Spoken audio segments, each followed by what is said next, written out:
Cordial saludo, mi nombre es Anderson Trujillo Torres y hoy le vengo a presentar la teoría del aprendizaje significativo de David Ausubel en la resolución de problemas de proporcionalidad directa como mediador del desarrollo de la atención y la concentración en estudiantes de grado sexto en la institución educativa rural Las Perlas, Putumayo, Colombia.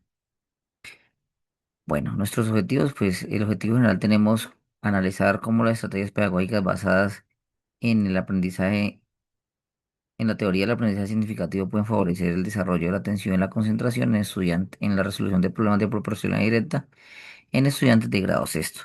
Para cumplir con este objetivo, pues tenemos cinco objetivos específicos. El primero que considera explorar todas las percepciones de los docentes y los estudiantes de grado sexto sobre la atención y la concentración en la resolución de problemas de proporcionalidad directa.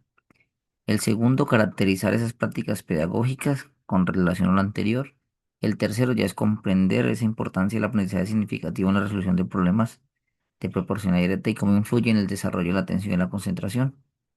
Y como cuarto objetivo tenemos es implementar una estrategia pedagógica basada en el aprendizaje significativo y pues en las primeras percepciones que se encontraba en el objetivo número uno.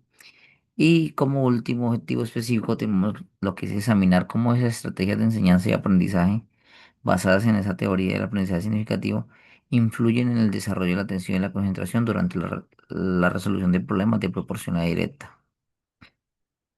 Nuestra o la metodología que se utilizó, pues tenemos que es un enfoque cualitativo de acuerdo a Sampieri, porque lo que queremos no es tener datos concretos, sino tener una mirada más holística de cómo es los estudiantes relacionan estos conceptos, o sea, ir a algo más profundo, los comportamientos, mirar sus actitudes durante el desarrollo de esa estrategia pedagógica. El diseño es investigación-acción. ¿Por qué? Porque no solo nos permite reconocer el problema que hay, sino que nos permite intervenirlo directamente en el contexto específico. Bueno, la población es una población, son cinco estudiantes y dos docentes. De acuerdo a Sampieri, el muestreo por conveniencia pues se realiza de acuerdo a las necesidades o que tiene el investigador. En este caso, el- el- las razones de conveniencia son pues haber enseñado matemáticas, el tema de proporcionalidad directa, y los estudiantes pues que presenten problemas de atención y concentración o datos bajos en desempeños académicos. Estos son estudiantes pues que oscilan en edades de 10 a 13 años aproximadamente, son de un contexto rural y obviamente pertenecen a una institución rural. En cuanto a a la población, pues para estudiar esa población se utilizaron estas dos técnicas de instrumentos, que son la entrevista y la observación. La entrevista, pues esas entrevistas se basaron de acuerdo a las categorías de análisis, ¿sí? Las categorías de análisis pues están basadas en los primeros tres objetivos específicos que fueron mencionados anteriormente. Y la categoría de análisis es la primera categoría de la percepción sobre atención y concentración en problemas de proporcionalidad directa, las prácticas pedagógicas en la resolución de problemas de proporcionalidad directa y el aprendizaje significativo como mediador en atención y concentración. De ahí ya se hay unas subcategorías que las podemos ver allí. Y pues estas fueron las entrevistas que se hicieron a los estudiantes. ¿Sí? Preguntas como las que podemos ver aquí: ¿qué significa para prestar atención? ¿Cómo define usted la atención y la concentración? Y también hay una guía de observación. Esta es la guía de observación que la desarrollo directamente, en este caso mi persona, la desarrollé. eh, Se miran, ya son como las actitudes que tienen los estudiantes durante la intervención, si los estudiantes sostienen la mirada, eso indica algo, si logra, si hace movimientos repetitivos, si utiliza alguna representación, entonces uno está muy pendiente de plasmar todo eso que observa aquí en la observación no participante. Para validar esos instrumentos, pues obviamente pasaron por un proceso. Aquí tenemos un ejemplo de la persona especialista que nos avaló estos instrumentos y afortunadamente pues eso nos dio una característica de peso que fue que estaban soportadas por una persona que ya había estudiado doctorado y la cual no le dio validez a nuestros instrumentos. Bueno, entonces las entrevistas, la observación, todo esto Pues ¿cómo nos sirve? Pues mediante esto se recogen los datos que tenemos para planear o plasmar nuestra estrategia pedagógica. Se hizo una triangulación y una codificación de todos los datos de acuerdo a Sampieri, y pues estas dos se intervienen en conjunto y hace que sea más, tenga una validez mayor el conocimiento. Y de allí pues nace la estrategia pedagógica, que es la que le vamos a presentar o le voy a presentar a continuación. Pues obviamente del primer objetivo hubieron unos resultados, ¿no? En el diagnóstico inicial, pues que se observó, pues que los estudiantes de pronto no lograban organizar, eh, mm, le faltaban conexiones previas, no había una atención y concentración directa con las prácticas pedagógicas que tenían, ¿sí?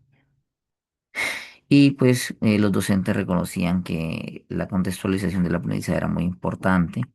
Sí, pero más que todo lo que se logró evidenciar es que los estudiantes eran muy dispersos en las explicaciones del docente. Luego, después de esos resultados, se planteó una estrategia pedagógica. El diseño de esta estrategia pedagógica se basó en 7 fichas de aprendizaje en secuencia progresiva por un enfoque conceptual. Si la primera era una introducción a la proporcionalidad, la segunda identificación de esas variables, tabla de proporcionalidad, regla de tres simple, estrategia de atención y el proyecto integrador. Entonces, cuando nos vamos a la introducción es llevar al estudiante a ese concepto, pero mediante ejemplos de contexto del estudiante. Por ejemplo, problemas que tengan que ver con la producción de leche, problemas que tengan que ver producción de huevos, producción de carne y venta de queso, que es lo que ellos conocen. A partir de allí es lo importante de la estrategia porque el estudiante empezó a reconocer cuándo una variable dependiente y cuándo era independiente. Y esto le daba mucha facilidad para entender el concepto de proporcionalidad directa, o sea que si una variable aumenta, la otra también aumenta, si una disminuye, la otra disminuye. ¿Sí? La fundamentación teórica, obviamente, el aprendizaje significativo es la más importante. El propósito de esta estrategia es comprender la proporcionalidad directa y los componentes didácticos, pues está la activación de saberes previos, la resolución guiada y el desarrollo cognitivo, pues se basa en la atención y la concentración. ¿Qué encontramos en esta primera intervención? Pues el hallazgo de la categoría uno que era la percepción sobre la atención y la concentración de proporcionalidad directa. Encontramos que pues inicialmente había una atención superficial, distracción frecuente y después de eso era una atención más sostenida, consciente, flexible, había autorregulación de la distracción, había estrategias propias, por lo menos aquí tenemos una respuesta directa de los estudiantes. Vuelvo a leer otra vez el problema, me concentro más porque entiendo mejor. En la categoría 2 están las prácticas pedagógicas en la resolución de problemas de proporcionalidad directa. Inicialmente, en la primera intervención había una explicación tradicional, luego pasamos a una estrategia contextualizada que fue lo que más les impactó a ellos porque conocían esas personas que inclusive los ejemplos eran con personas con nombres reales y eso les encantó a los estudiantes.